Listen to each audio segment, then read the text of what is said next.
بسم الله الرحمن الرحيم.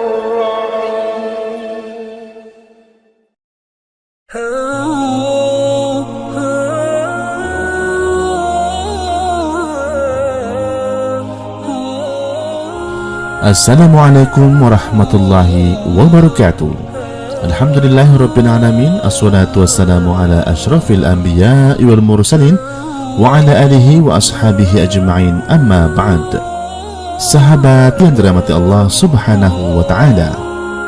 Sebagaimana yang telah kita ketahui bahwa Rajab adalah bulan ke-7 dari kalender Hijriah atau Qamariyah. Bulan Rajab merupakan bulan yang istimewa karena pada bulan ini terjadi beberapa peristiwa besar.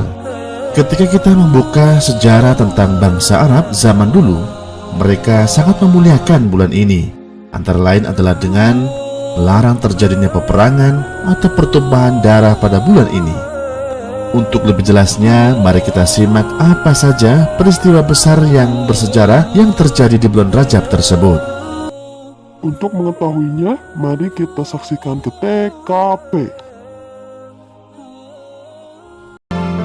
يا من صليت بكل الأنبياء يا من في قلبك رحمة للناس يا من ألفت قلوبا بالإسلام يا حبيبي يا شفيعي يا رسول الله بأمي وأبي فديتك سيدي صلاة والسلام عليك يا نبي حبيبي يا محمد أتيت بالسلام والهدى محمد حبيبي يا محمد يا رحمة العالمين يا محمد يا من حليت حياتنا بالإيمان Jing, Ya jang weh. Orang lain anjing. lain anjing. Kan ngaran mana? Jinggo padilah lain. Jadi panggilan jing. Hehehe. Kumaha mana henyet? Ya kan ngaran mana ge Anyet Dwihara Wicaksono. Panggilan Anyet.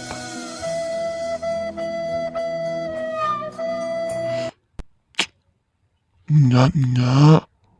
Bade naon atuh?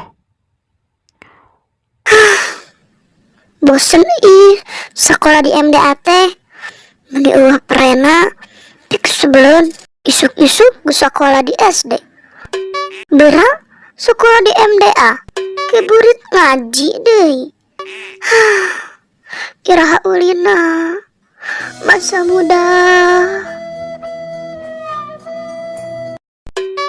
Lebay mencapai nyetu sekolah we non hesena. Beda tuh di sekolah di MDA teh asa ayam kurang gitu, asa siga sayur tanpa garam, enak, hambar, sepi. Itu hayangna kumaha tuh? Hayang libur sehari weh, hayang refreshingnya. Betul. Apa yang betul?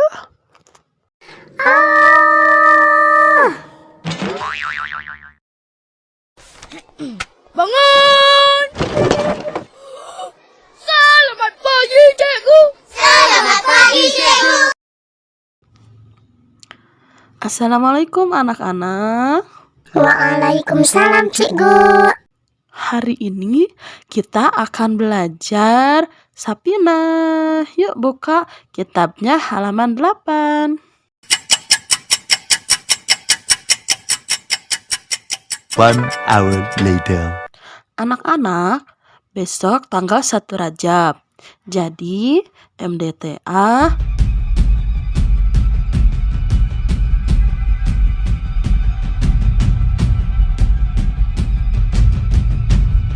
libur.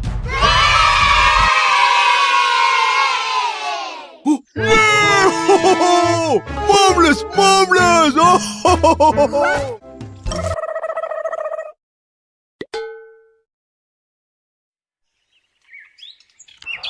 Akhirnya keinginan Anyet pun terkabul. Mereka semua libur tanggal 1 Rajab dan masuk tanggal 2 Rajab. Ya, sehari, hanya sehari. Terus yang sabar hari, ha? Iya Bu, maaf, canda.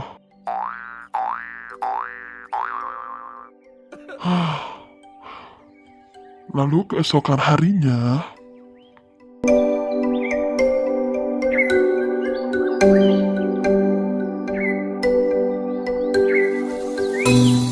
Jip, Jip, ngebahas yuk. Wah cuy, kepuasa. Hah? Puasa? Puasa naon anu maneh? Puasa maliwakeun 2 bulan deui. Enak kira aja berubah puasa. cuy, nya puasa raja batu. Kemana mana tuh nyaho? Nyaho. Aduh.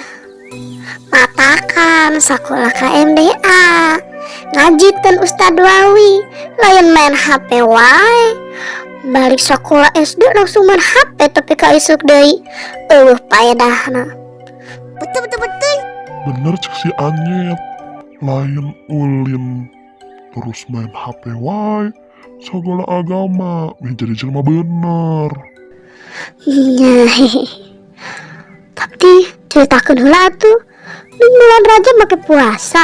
Puasa naon emang? Ya, kering orang caritakeun. Bulan Rajab adalah bulan haram atau bulan yang diistimewakan. Bulan Rajab merupakan salah satu dari 4 bulan yang diharamkan.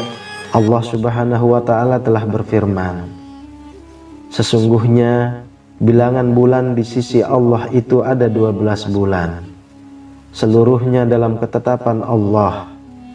Di hari Dia menciptakan langit dan bumi. Di antara 12 bulan itu terdapat 4 bulan haram atau yang diistimewakan. Itulah ketetapan agama yang lurus. Maka janganlah kamu menzolimi dirimu dalam bulan yang 4 itu. Quran Surah At-Taubah ayat 36. Kila-kila, nah ning bulan haram? Karena Bulan Rajab merupakan salah satu dari 4 bulan yang diharamkan. Dengan kata lain, bulan Rajab merupakan bulan yang istimewa dan berbeda dari bulan-bulan yang lainnya. Ulama terdahulu Al-Qadi Abu Ya'la menguraikan bahwa dinamakan bulan haram karena bulan tersebut memiliki keistimewaan dan diharamkan berbagai pembunuhan. Orang-orang jahiliyah pun meyakini demikian, serta pada bulan tersebut ditekankan dilarang untuk melakukan perbuatan haram karena mulianya bulan tersebut. oh, dan lagi Abu Nuaim dan Ibnu Su'aib meriwayatkan bahwa Rasulullah setiap kali memasuki bulan Rajab, beliau membaca doa ini. Allahumma barik lana fi Rajab wa Sya'ban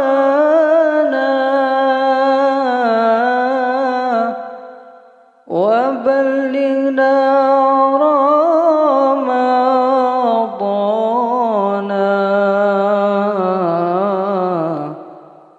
وبلغنا رمضان.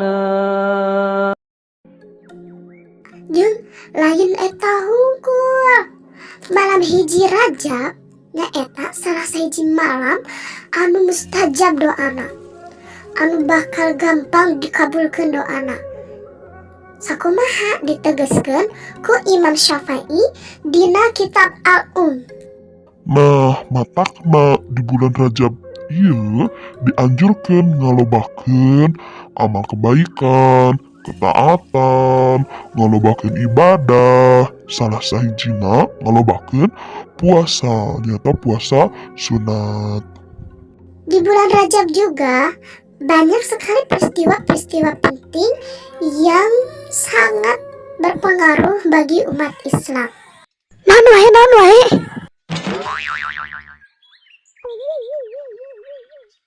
Ye, sabar atuh.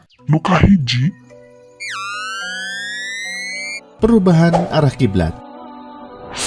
Yang dimaksud perubahan arah kiblat di sini adalah perubahan arah kiblat dari Baitul Maqdis, yaitu Masjidil Aqsa, menuju ke Ka'bah Makkah. Peristiwa ini terjadi pada pertengahan bulan Rajab setelah Rasulullah SAW hijrah ke Madinah. Adapun hikmah dari perpindahan arah kiblat adalah untuk menguji keimanan umat Islam dalam beribadah kepada Allah Subhanahu wa Ta'ala.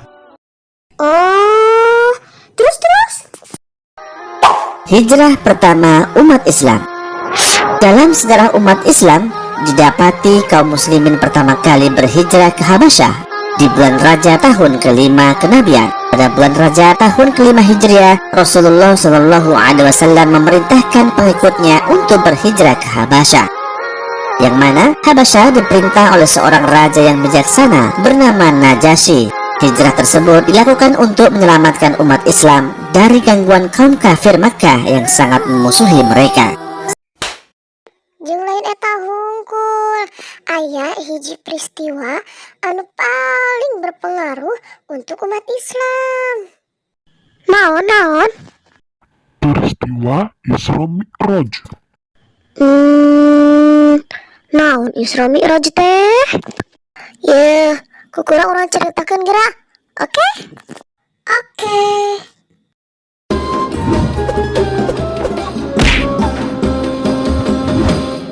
Peristiwa Isra Mi'raj disebutkan dalam Al-Quran, Surat Al-Isra ayat 1, Surat An-Najm ayat 13 hingga 17, juga di beberapa hadis.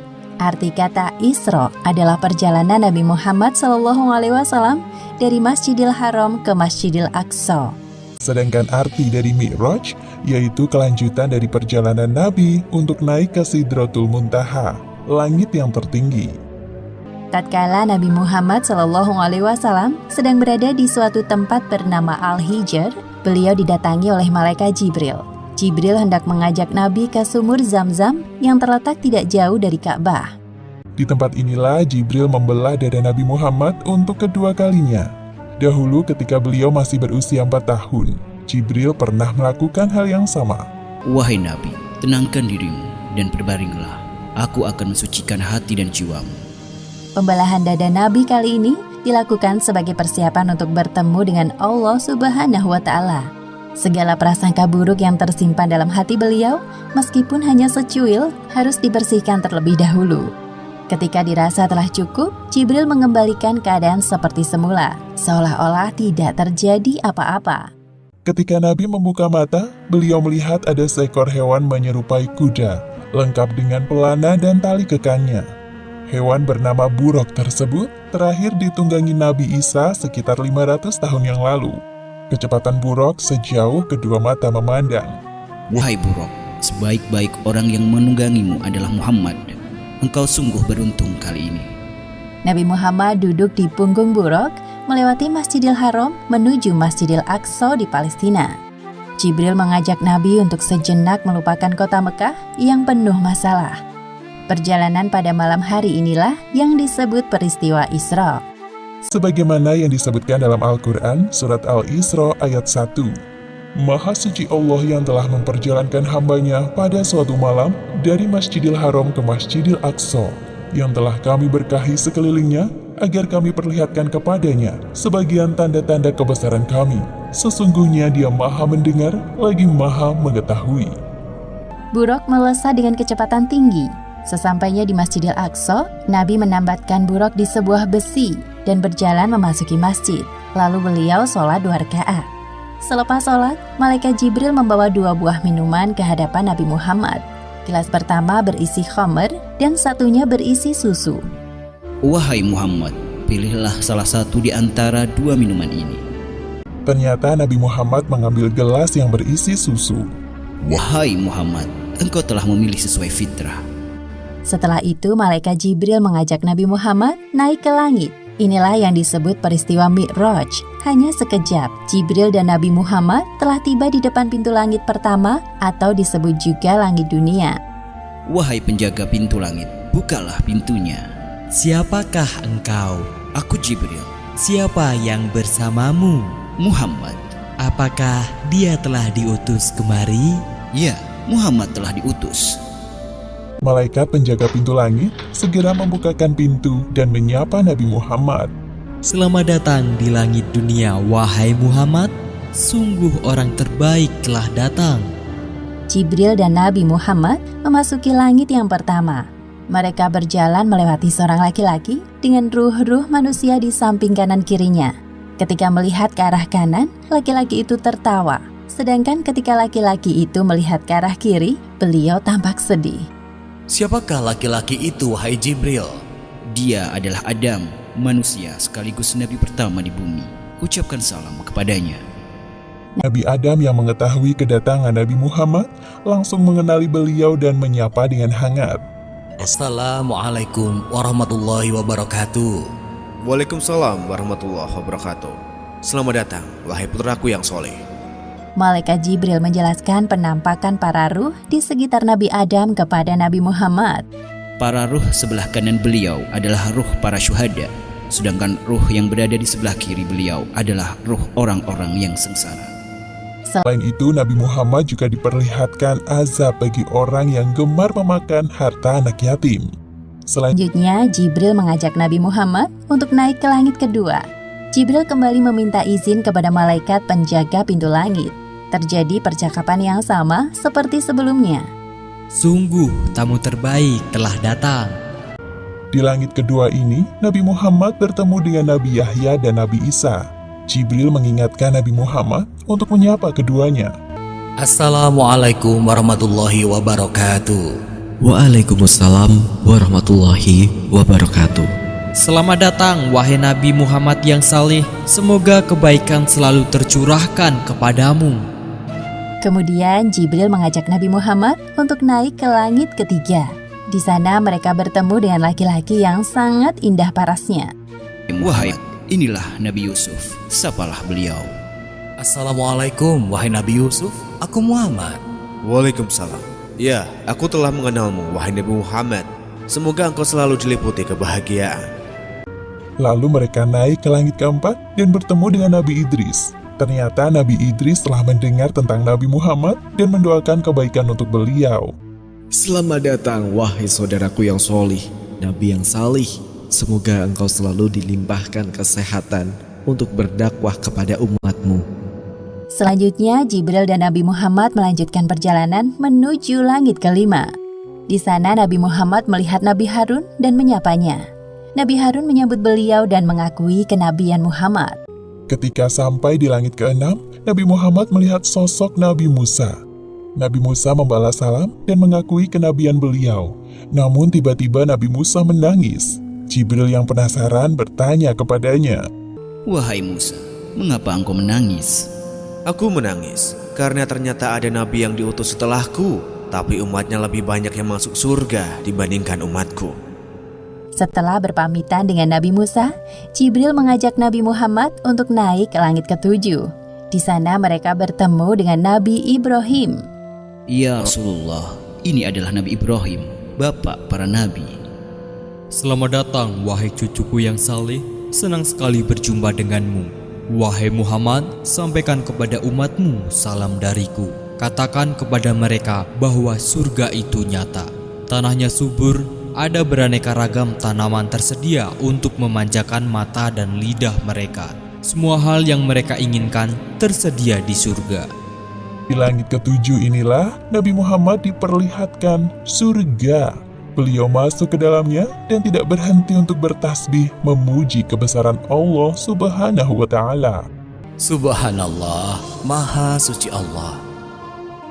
Seusai berkeliling surga, tibalah saatnya bagi Nabi Muhammad untuk naik ke Sidratul Muntaha. Pada momentum ini, Jibril menampakkan wujud aslinya sebagai malaikat. Wahai Rasulullah, sebentar lagi engkau akan bertemu dengan sang penciptamu, namun aku tidak bisa mengantarmu. Sebagaimana yang disebutkan dalam Al-Quran surat An-Najm ayat 13 hingga 18. Dan sesungguhnya Muhammad telah melihat Jibril itu dalam rupanya yang asli pada waktu yang lain, yaitu di Sidratil Muntaha. Di dekatnya ada surga tempat tinggal. Muhammad melihat Jibril ketika Sidratil Muntaha diliputi oleh sesuatu yang meliputinya. Penglihatannya, Muhammad tidak berpaling dari yang dilihatnya itu, dan tidak pula melampauinya. Sesungguhnya dia telah melihat sebagian tanda-tanda kekuasaan Tuhannya yang paling besar. Tiba-tiba Nabi Muhammad dinaikkan lagi menuju Allah Subhanahu wa Ta'ala. Tubuhnya mendekat kepadanya dalam jarak yang tidak jauh.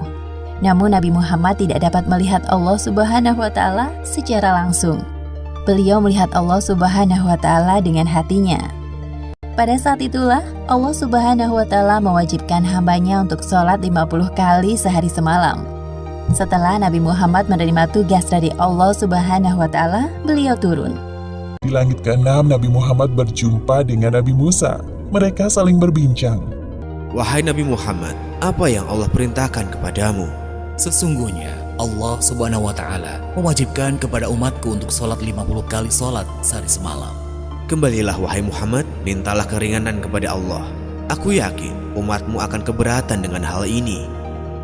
Nabi Muhammad mulai berpikir dan meminta pendapat Jibril, sedangkan Jibril menyetujui apapun keputusan Nabi. Akhirnya Nabi Muhammad kembali naik untuk menghadap Allah. Nabi Muhammad meminta keringanan untuk umatnya. Maka Allah Subhanahu wa Ta'ala meringankannya menjadi 10 waktu sholat. Kemudian Nabi Muhammad kembali ke langit ke-6 dan bertemu dengan Nabi Musa. Mendengar jawaban dari Nabi Muhammad, Nabi Musa menyuruh beliau untuk meminta keringanan lagi. Kembalilah kepada Rabb-Mu. Aku sangat yakin umatmu tidak akan sanggup melakukannya. Nabi Muhammad kembali menghadap Allah Subhanahu wa Ta'ala. Lalu Allah Subhanahu wa Ta'ala meringankan menjadi 5 kali waktu sholat.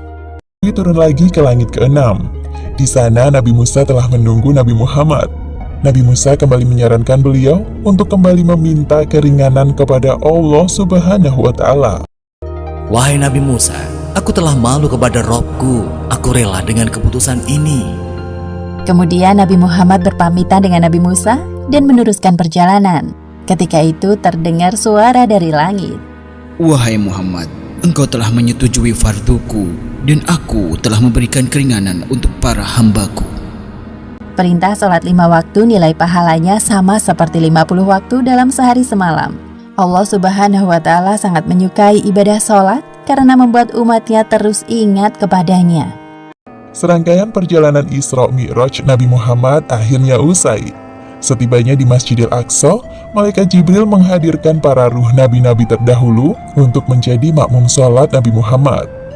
Setelah itu, Nabi Muhammad naik ke punggung buruk untuk kembali ke Mekah dan tiba di sana sebelum pagi hari. Demikianlah akhir kisah peristiwa Isra Mi'raj yang menakjubkan.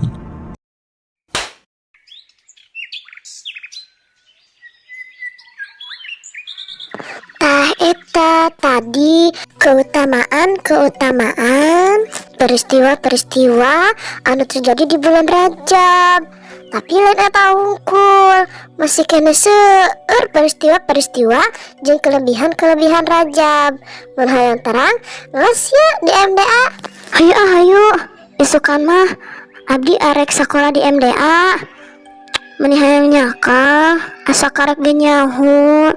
Ternyata di bulan Rajab teh banyak keutamaanna, banyak peristiwana.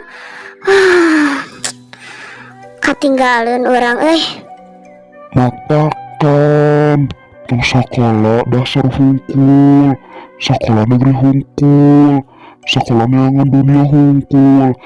Tapi sekolah bari ejeng ngaji, neh menang dunia na, menang akhiratna. Jadi seimbang, henteu cuma dunia hungkul.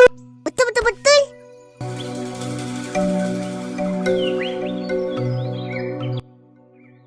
Setelah mengetahui keutamaan dan peristiwa-peristiwa yang terjadi di bulan Rajab, akhirnya Ucuy sekolah di MDA bersama Jinggu, Anyet, Jarjit, dan kawan-kawan. Hikmah yang dapat kita ambil dari kisah ini diantaranya, pertama, peristiwa Isra Mi'raj merupakan sebuah penghormatan dan penghibur bagi Nabi Muhammad setelah ditimpa ujian yang bertubi-tubi, seperti ditinggalnya Abu Thalib, Khadijah, penyerangan penduduk Taif. Namun beliau berhasil melewati semua itu dengan sabar dan tawakal.